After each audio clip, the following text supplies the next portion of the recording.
Aunque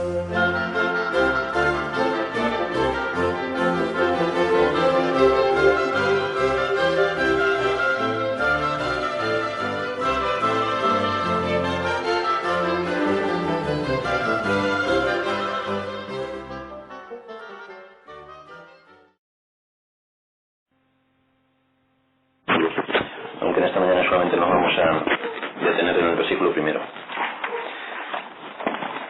Carta a los Hebreos, capítulo 6, versículos del 1 al 3,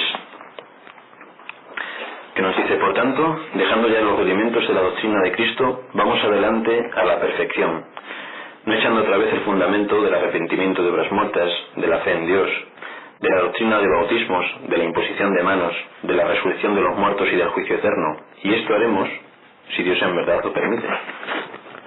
Pero centrándonos en el versículo primero, que es el que nos va a llevar esta mañana nuestro sermón, es importante ver cómo el escritor empieza, después de todo lo que hemos venido estudiando en el capítulo anterior, y que en el versículo 11 hay una frase introducida que nos dice advertencia contra la apostasía. El escritor va a empezar a resumir todas las exposiciones que había hecho hasta ahora, teniendo en cuenta que está describiendo a judíos conversos, que es algo que no podemos perder de vista para entender realmente lo que quiere decir el escritor. Y su primera palabra del versículo primero lo comienza diciendo por tanto, es decir, con respecto a todo lo que he dicho anteriormente, diría el escritor, y con todo lo que he expuesto, y que supongo que ha quedado claro, es decir, con el hecho de que deberíais ser ya maestros, a pesar de que la triste realidad nos dice, y les está diciendo el escritor a los hebreos, que son unos auténticos niños, son unos infantiles, vamos a dejar todas las sombras del pasado y vamos a centrarnos en la sustancia y en el alimento que se supone que hemos recibido con la venida de Jesucristo. No debemos olvidar que todos los ritos y las ceremonias judías, la escritura le llama sombras del pasado, le llama sombras de aquello que había de venir y de manifestarse en la persona de Jesucristo. Así que empieza el escritor con este tema otra vez, diciendo que la madurez no solamente es necesaria, sino que lo que el escritor está diciendo es que la madurez es imprescindible para afrontar los golpes de la vida. Sabemos que los golpes nos vienen por nuestros malos hechos, es decir, como consecuencia de haber violado a nosotros mismos la ley de Dios, y que otros golpes nos vienen en la vida que Dios nos envía para probar nuestra fe. La causa será distinta, pero el trago que vamos a tener que pasar en ambos casos va a ser el mismo. Entonces, si el pueblo de Dios no es maduro, cuando su fe sea probada, pues evidentemente caerá. O cuando le vengan dificultades en la vida, pues se sentirá perdido completamente y no sabrá por dónde tendrá que salir. El libro de Proverbios, el capítulo 13, versículo 12, nos hace una referencia a este asunto. Hoy vamos a manejar un poquito la Biblia y así evitaremos que se nos vengan a la mente algunas cosas dulces como angelitos durmiendo y demás. Proverbios 13:12 nos dice: la esperanza que se demora es tormento del corazón, pero árbol de vida es el deseo cumplido. Es por esta razón que más adelante en esta misma epístola el escritor va a hacer referencia a la experiencia que sobreviene sobre cada creyente y que sobreviene fundamentalmente para probar la fe. En el mismo libro de Hebreos, como decía, el capítulo 10, a partir del versículo 32, dice una cosa curiosa el escritor, Hebreos 10:32. Pero traed a la memoria los días pasados en los cuales, después de haber sido iluminados, sostuvisteis gran combate de padecimientos. Por una parte, ciertamente, con vituperios y tribulaciones fuisteis hechos espectáculo, y por otra, llegasteis a ser compañeros de los que estaban en una situación semejante. Porque de los presos también os compadecisteis, y el despojo de vuestros bienes sufristeis con gozo. Duras palabras las que tuvieron, o duros hechos los que tuvieron que sufrir estos creyentes. El despojo de vuestros bienes sufristeis con gozo, sabiendo que tenéis en vosotros una mejor y perdurable herencia en los cielos. No perdáis, por tanto, vuestra confianza, que tiene grande galardón, porque os es necesario la paciencia, para que, habiendo hecho la voluntad de Dios, obtengáis la promesa. Porque aún un poquito, y el que ha de venir vendrá, y no tardará. Mas el justo vivirá por fe. Y si retrocediere, no agradará a mi alma. Pero nosotros no somos de los que retroceden para perdición, sino de los que tienen fe para preservación del alma. Y son tribulaciones, pruebas, dificultades que todos los creyentes en todos los tiempos tuvieron que pasar. Por tanto, el ánimo que el escritor pretende dar a los hebreos se centra fundamentalmente en la revelación que tuvieron a partir de la venida de Jesucristo y a partir de la muerte de Jesucristo, descifrándoles o explicándoles y enseñándoles todo lo que en el Antiguo Testamento quería decir la palabra de Dios y lo que con la venida de Jesucristo significó. En la segunda carta a Corintios, el capítulo 4, Pablo escribiéndole a esta iglesia en Corinto, segunda carta de Corintios 4, versículo 6, les dice: porque Dios, que mandó que de las tinieblas resplandeciese la luz, es el que resplandeció en nuestros corazones para iluminación del conocimiento de la gloria de Dios en la faz de Jesucristo. Énfasis que sigue haciendo el apóstol en el asunto o en el aspecto de quitar y barrer todo lo que tenía que ver con el judaísmo y traer a la mente y a la memoria y al conocimiento de estos corintios todo lo que con la venida de Jesucristo había traído el Evangelio, el conocimiento real de la persona de Dios. En 1 Timoteo 3:16 leemos: indiscutiblemente grande es el misterio de la piedad. Dios fue manifestado en carne, justificado en el Espíritu, visto de los ángeles, predicado a los gentiles, creído en el mundo y recibido arriba en gloria. Está rompiendo totalmente con la tradición judía sobre las sombras, sobre los ritos, sobre las tradiciones que los hombres tenían para adorar a Dios. Y está poniendo encima lo que implicó la venida de Jesucristo. Colosenses 3:1 nos dice que si habéis resucitado con Cristo, buscad las cosas de arriba, donde está Cristo sentado a la diestra de Dios. Por lo tanto, basta ya de mirar hacia atrás, de lo que hacíamos atrás, de los ritos y las ceremonias que llevábamos a cabo, les puede decir a los hebreos, porque lo que está diciendo la Escritura, y a lo que está llamando la Escritura, es a exhortar a los creyentes a caminar hacia la perfección. Pero no la perfección en el sentido católico romano que exige que uno puede estar sin pecado, sino la perfección del conocimiento a la que llegamos por la enseñanza impartida por el Espíritu Santo en el corazón de los creyentes, por la enseñanza que el Espíritu Santo imparte de la palabra de Dios en el corazón de los creyentes y que ilumina de alguna manera la revelación y la palabra de Dios. Así que esta enseñanza, este conocimiento, supone una base tan sólida para el creyente, y sabéis que todo lo que entra en nuestra mente es para que luego lo pongamos por obra, es decir, si pensamos una cosa vamos a actuar de acuerdo a lo que pensamos, y si actuamos sin estar de acuerdo a lo que pensamos, al final vamos a acabar pensando lo que estamos haciendo. Es un trabalenguas, pero no es un trabalenguas, y si lo veis en vuestra propia experiencia veréis que es real. Si nosotros sabemos una cosa que tenemos que hacer y no la hacemos, al final vamos a acabar pensando lo que hacíamos que no deberíamos hacer, pero acabaremos pensando para corregir el conflicto que para nosotros íntimamente esto nos supone. Por tanto, esta enseñanza del Evangelio, este conocimiento, supone para el creyente, o le debe suponer para el creyente, crear una base sólida en la cual sustentar y afianzar su conocimiento de Dios y cómo ha de vivir esa vida delante de Dios. Y fundamentalmente, habla de esto el Evangelio, invita al creyente para que interprete la realidad no desde su punto de vista, sino desde el punto de vista de la Escritura, desde el punto de vista de Dios. Por eso no es de extrañarnos cuando el apóstol Pablo le escribe a los filipenses, en el capítulo 3, de las cosas realmente curiosas que está diciendo el apóstol Pablo a esta iglesia. Filipenses 3, y le está diciendo cosas de su propia experiencia, versículo 13 y 14. Hermanos, yo mismo no pretendo haberlo alcanzado ya, pero una cosa hago, olvidando ciertamente lo que queda atrás y extendiéndome a lo que está delante, prosigo a la meta, al premio del supremo llamamiento de Dios en Cristo Jesús.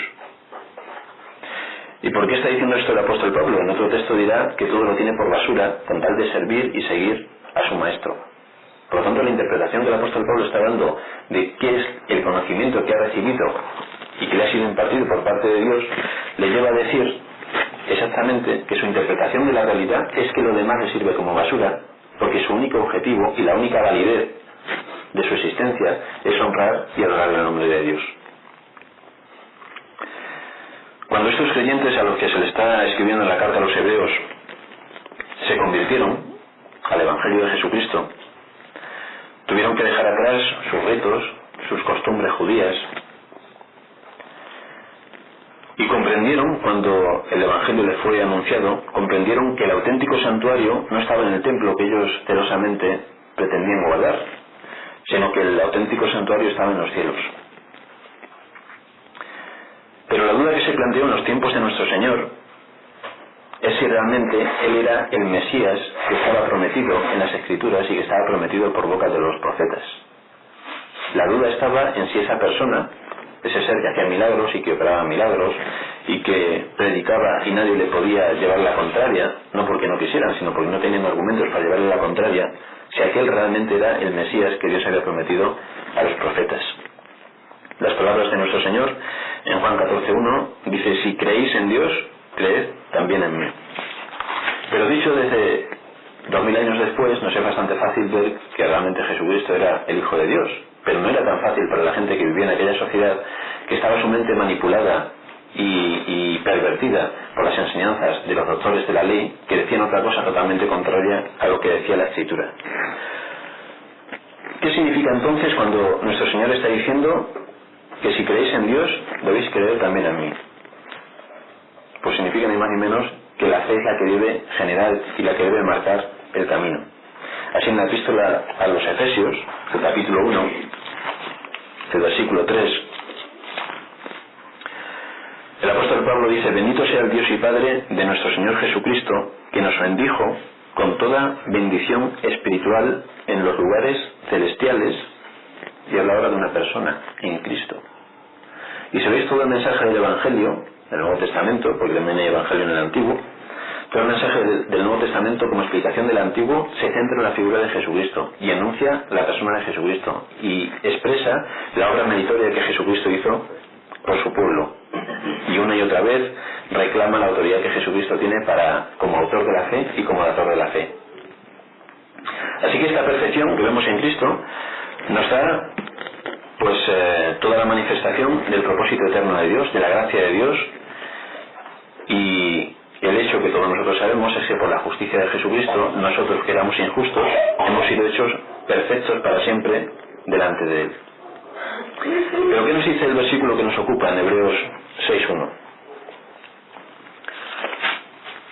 He hecho toda esta introducción para ver lo que el escritor, quiere decirle a los hebreos. Por tanto, dejando ya los rudimentos de la doctrina de Cristo, vamos adelante a la perfección, no echando otra vez el fundamento del arrepentimiento de obras muertas.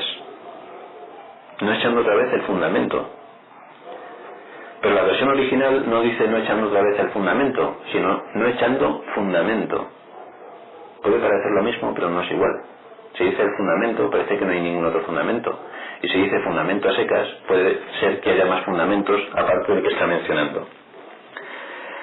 Este fundamento, evidentemente, es el revelado por Dios en el pasado a través de sus profetas.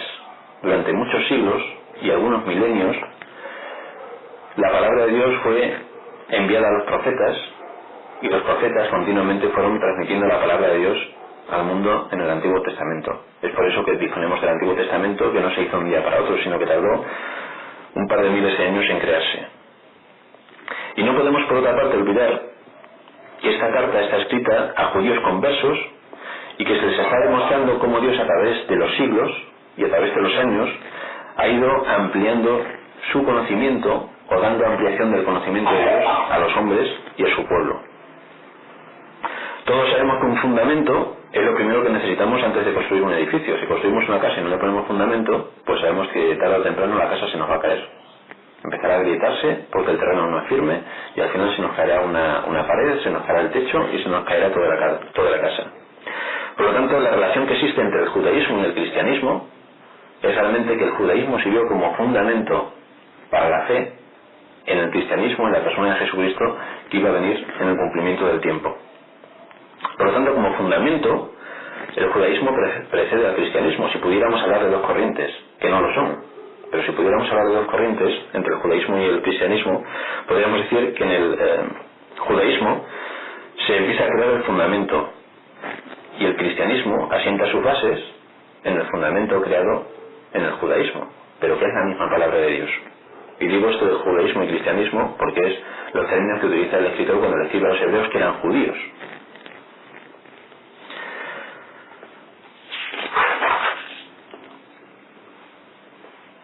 Estos judíos llegaron al cristianismo viendo con bastante claridad el Evangelio.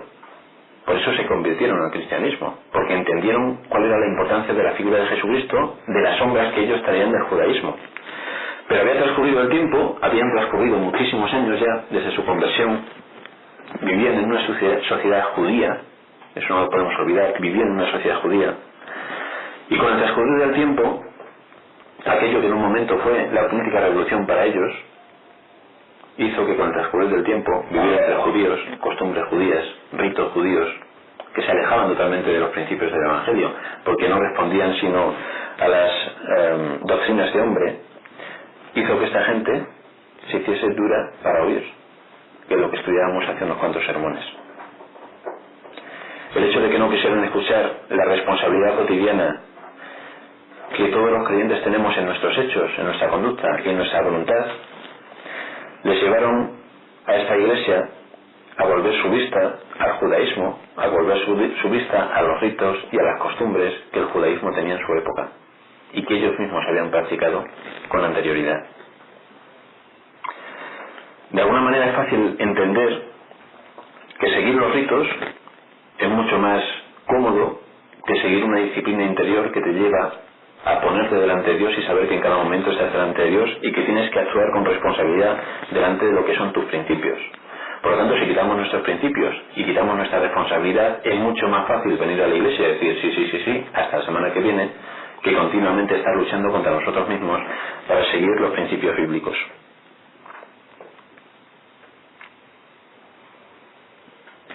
Es mucho más fácil asistir a ceremonias como las que hacían los judíos o como en las que podemos también caer nosotros, en las que por el mero hecho de estar, pues ya es cumplido, por el mero hecho de asistir, ya es cumplido. Y esto es más sencillo que la responsabilidad de tener claro en nuestra mente cómo tenemos que actuar en consecuencia con las enseñanzas bíblicas.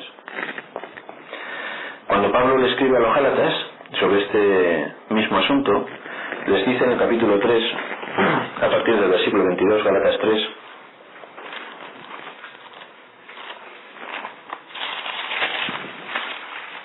Gálatas 3:22, mas la Escritura lo encerró todo bajo pecado, para que la promesa, que es por la fe en Jesucristo, fuese dada a los creyentes.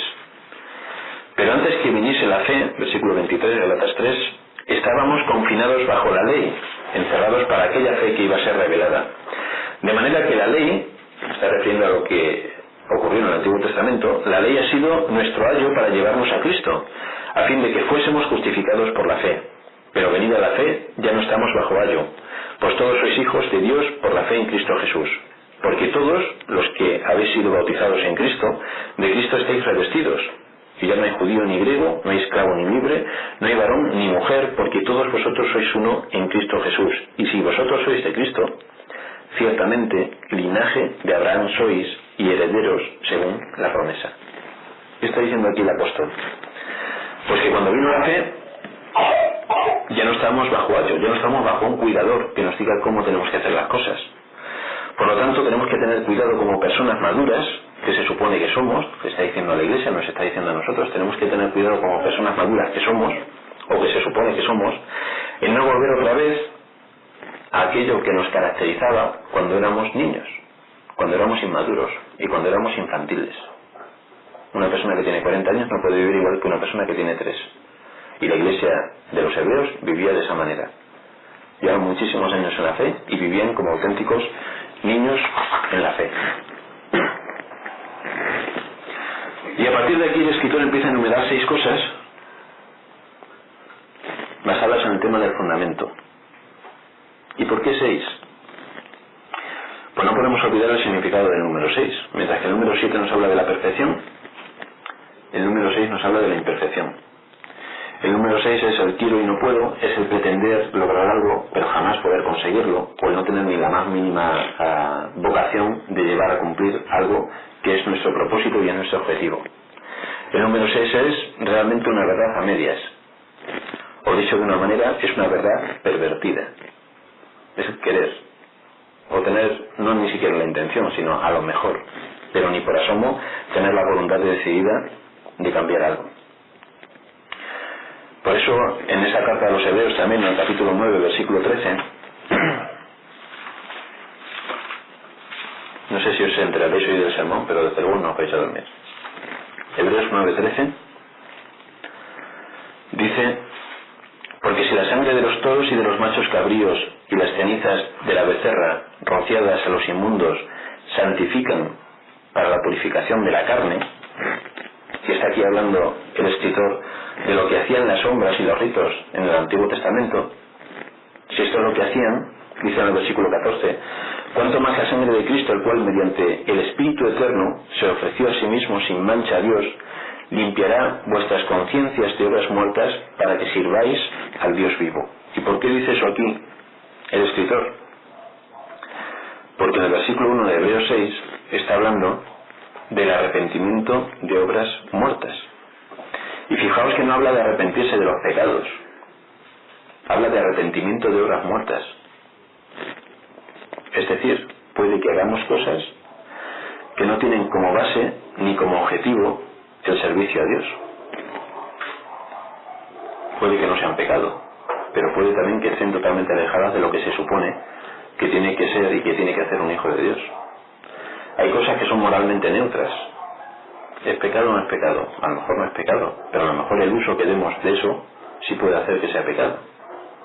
Y la advertencia que está haciendo aquí y el sacrificio al que se está refiriendo aquí el escritor en Hebreos 9:14, lo vamos a leer otra vez, dice: cuanto más la sangre de Cristo, el cual mediante el Espíritu Eterno se ofreció a sí mismo sin mancha a Dios, limpiará vuestras conciencias de obras muertas. Pero no dice de pecados. Es decir, que el sacrificio de Jesucristo no solamente nos limpia del pecado, sino también de todas aquellas cosas que no buscan en nosotros el adorar a Dios ni el servir a Dios. En los mismos términos, el apóstol Pablo, cuando escribe a Tito, en el capítulo 1, versículo 16, le habla de cosas semejantes. Tito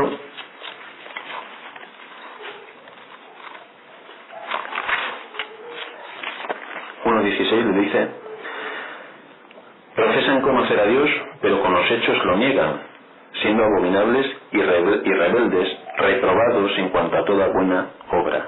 Es decir, en su mente, esta gente decía conocer a Dios. Se supone entonces que tenían que actuar en consecuencia, pero con sus hechos lo niegan. Reprobados en cuanto a toda buena obra. Colosenses 1:21.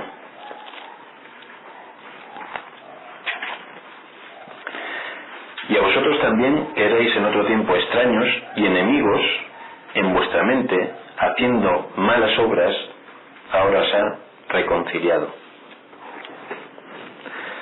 Por eso decía anteriormente que si en nuestra mente tenemos algo que no está claro, vamos a acabar haciendo no lo que debemos, sino lo que queremos.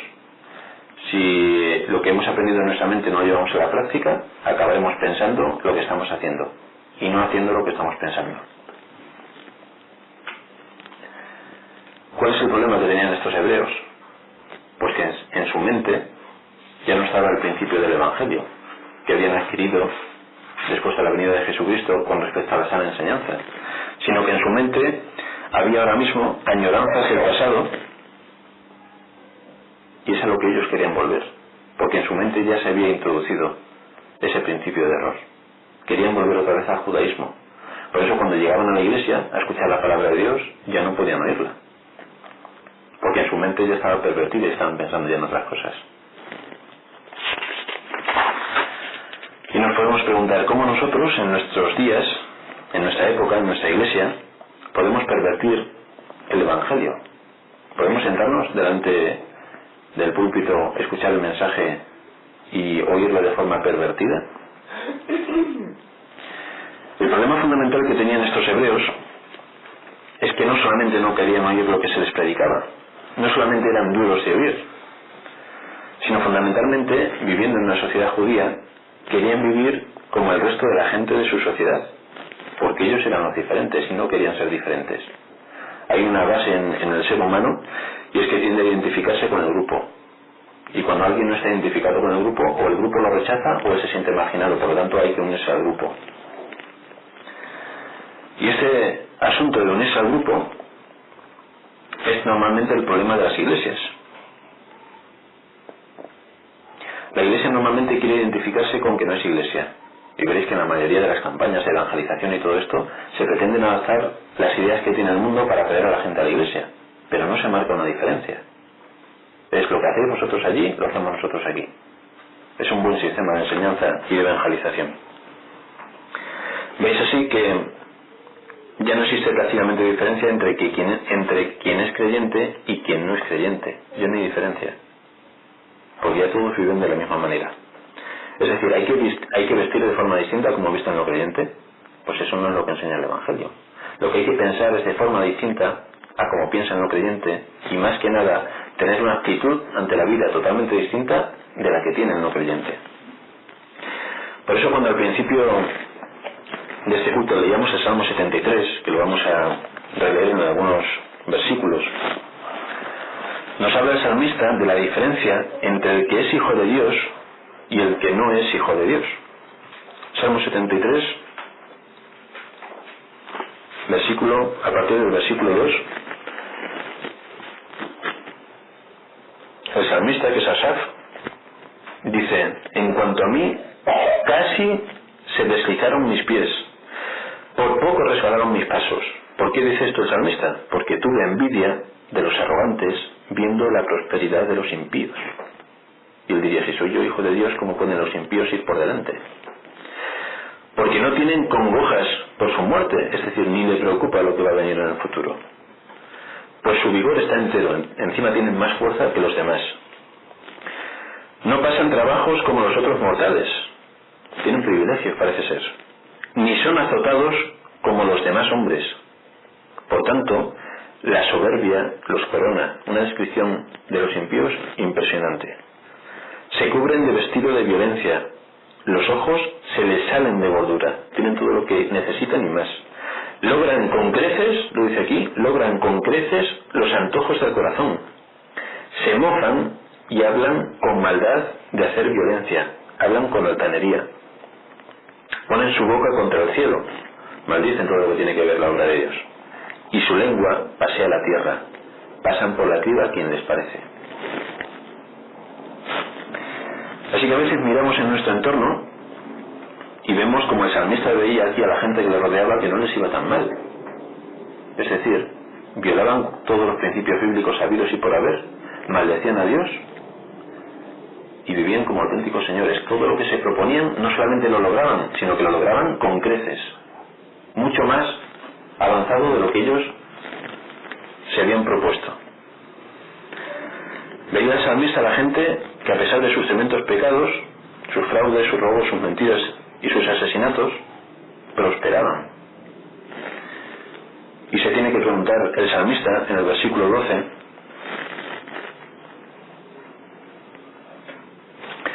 he aquí estos impíos, sin ser turbados del mundo, alcanzaron riquezas.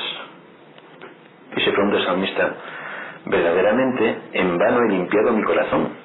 ¿De qué me sirve seguir los propósitos y los principios bíblicos? En vano he lavado mis manos en inocencia. Pues encima de que he hecho todo esto, de que me he humillado, de que he lavado mi corazón, de que me he postrado delante de Dios, encima he sido azotado todo el día y castigado todas las mañanas. Y realmente es una contradicción cuando el salmista aquí se está humillando delante de Dios y está intentando por todos los medios hacer la voluntad de Dios, y ve que el impío prospera mucho más por encima de lo que se le ha propuesto, y el que está delante de Dios guardando sus mandamientos y humillándose, encima es castigado todas las mañanas. Entonces, ¿cuál es el punto de vista que debe diferenciar, o cuál es la actitud ante la vida que debe diferenciar al creyente del que no lo es? Dice en el versículo 15: si dijera yo, hablaré como ellos, haré lo que hacen ellos, he aquí a la generación de tus hijos engañaría. Cuando pensé para saber esto fue duro trabajo para mí, y lo descubrió solamente en una ocasión, pero le sirvió ya para el resto de su vida, hasta que entrando en el santuario de Dios comprendí el fin de ellos. pero hasta que no entró en la casa de Dios y vio la vida desde la perspectiva de Dios y no desde la suya, no entendió realmente lo que les esperaba a esta gente. Por lo tanto, la actitud correcta ante la vida es la que continuamente está reclamando el Evangelio. No mirar lo que nos rodea, no mirar a quienes nos rodean, sino mirar cuál es nuestro objetivo y desde qué punto de vista, desde qué perspectiva tenemos que enfocar y tenemos que mirar nuestra vida. Y el escritor sigue hablando de la fe en Dios, ha hablado del arrepentimiento de obras muertas, de la fe en Dios.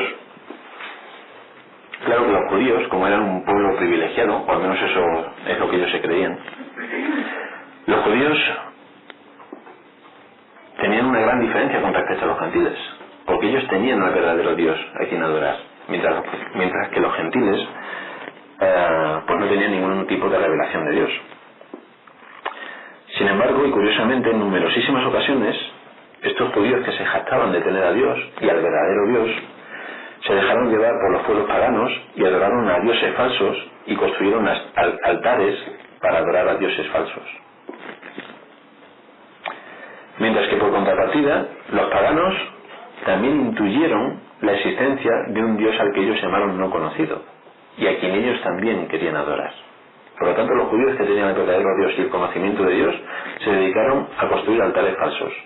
Y los paganos, que no tenían ni idea de lo que podía haber al otro lado de esa muralla, intuyeron de alguna manera que sí que existía el verdadero Dios. Por eso cuando el apóstol Pablo está delante de los... en Hechos 17, está delante de un grupo de auténticos tertulianos, por llamarles de alguna manera, les habla en Hechos 17:23. Porque pasando y mirando vuestros santuarios, hallé también un altar en el cual estaba esta inscripción: al Dios no conocido, al que vosotros adoráis, pues sin conocerle es a quien yo os anuncio. Por lo tanto, los paganos, sin conocer a Dios, intuían que realmente tenía que haber un Dios de estas características. Desde los primeros tiempos del pueblo de Israel, ellos supusieron que la fe en Dios era su patrimonio y que Dios también era patrimonio de ellos y de nadie más, porque para eso eran los judíos. Si de algo se jactaban los judíos, o el pueblo de Israel en general, es de que ellos eran los elegidos y el resto de la gente la trataban con desprecio, como lo siguen tratando hoy en día. El resto de la gente la desprecian directamente. Pero sus vidas, en cambio, demostraron cómo una y otra vez y otra vez y otra vez, con sus hechos, ponían en evidencia lo que ellos decían con sus bocas. Demostraron cómo una y otra vez cayeron en la idolatría y cómo Dios tuvo que castigarles continuamente, llevándoles incluso a países extranjeros como Babilonia, arrasando totalmente toda la nación de Israel. Por eso las palabras del Señor son bastante elocuentes, y en el capítulo 15 de Mateo, versículos 8 y 9, el Señor, refiriéndose a todos estos actos de los judíos, Mateo 15, 8 y 9, dice: hipócritas, versículo 7, bien profetizó de vosotros Isaías cuando dijo: este pueblo de labios me honra, mas su corazón está lejos de mí, pues en vano me honran, enseñando como doctrinas mandamientos de hombres. Ellos creían que honraban a Dios, pero realmente se estaban equivocando, porque el principio y la base estaba puesta en otro fundamento. Por lo tanto, la aparición del Mesías hace que la palabra de Dios sea encarnada y hace fundamentalmente que la fe no sea un patrimonio nacional de los judíos. De ahí el rebote impresionante que se toma esta gente cuando el mensaje del Evangelio no es anunciado solamente a los judíos, sino también a los gentiles. De ahí que el apóstol Pablo, entre otros apóstoles, pero fundamentalmente él, que es quien lleva el mensaje del Evangelio a los gentiles, sea el más acusado y el más perseguido por los judíos, porque no podían entender que el mensaje de salvación, que era de ellos, o ellos lo entendían así, como patrimonio suyo, fuese predicado a los gentiles, y que gentiles fuesen convertidos al Evangelio de Jesucristo. Y que Pablo, en el texto que leímos antes, dijese que quien es de la fe de Abraham es realmente un descendiente de Abraham y es un hijo del pueblo de Israel, del pueblo de Israel de Dios. Por lo tanto, todos estos aspectos que parecen que pueden pasar por altos eran sumamente importantes para la mente de estos judíos, porque tenían un concepto de la vida, de sus tradiciones, de sus ritos, de su patriotismo nacional y de la fe en Dios como algo propio, suyo, y que nadie les podía quitar, ni podía ser dado a nadie. Por eso cuando viene Jesucristo dice que la fe es un don de Dios, y que Él es el autor y consumador de la fe, y que la fe Dios la da a aquellos que ha salvado, y salvará a su pueblo, y que su pueblo no tiene por qué ser de Israel, sino que es el de Israel espiritual, y que son hijos de Dios, no quien tiene la circuncisión, sino quien tiene la circuncisión del corazón, es decir, quien ha sido llamado. Pues esto trastorna totalmente el esquema judío que había sobre el tema de la salvación, y se hacen realmente enemigos de la causa y del Evangelio de Jesucristo. Así que vemos que la justificación, que era o que es la medida imprescindible para la salvación, la resurrección, las promesas, nos hablan todos ellos de los resultados de la fe que descansa en nuestro Señor Jesucristo. De ahí que siempre el mensaje del Evangelio empiece y acabe con la figura de Jesucristo, de ahí que las oraciones acaben en el nombre de Jesucristo, y de ahí que todo el entramado de las distintas doctrinas empiecen y acaben y sean pasadas por la criba del sacrificio de Jesucristo. Lo cierto es que es bastante fácil decir eso de la sana doctrina, y si no, muestras tenemos a lo largo de la historia con las distintas iglesias que han ido apareciendo y desapareciendo. Pero es fácil decirse de la sana doctrina cuando no se sirve y cuando no se vive de acuerdo a lo que se cree. Cuando se cree una cosa y se vive de otra manera distinta a la que se cree. Es en ese momento cuando empezamos a creer que nuestra forma de vida es la correcta. Y cuando empezamos a vivir no de acuerdo a lo que creemos, sino de acuerdo a lo que queremos, que es distinto.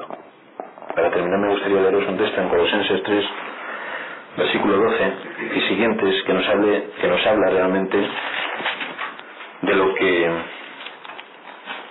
nos habla el apóstol Pablo, de lo que como hijos de Dios tenemos que perseguir. Vestíos, dice, como escogidos de Dios, santos y amados, de entrañable misericordia, de benignidad, de humildad, de mansedumbre, de paciencia, soportándoos unos a otros y perdonándoos unos a otros si alguno tuviere queja contra otro. De la manera que Cristo os perdonó, así también hacedlo vosotros. Y sobre todas estas cosas, vestíos de amor, que es el vínculo perfecto, y la paz de Dios gobierne en vuestros corazones, a la que asimismo fuisteis llamados en un solo cuerpo, y sed agradecidos. La palabra de Cristo more en abundancia en vosotros, enseñándoos y exhortándoos unos a otros en toda sabiduría, cantando con gracia en vuestros corazones al Señor con salmos e himnos y cánticos espirituales, y todo lo que hacéis, sea de palabra o de hecho, y aquí entran lo que está en nuestra mente y lo que está en nuestra vida, en la acción, hacedlo todo en el nombre del Señor Jesús, dando gracias a Dios Padre por medio de Él. Vamos a terminar en oración.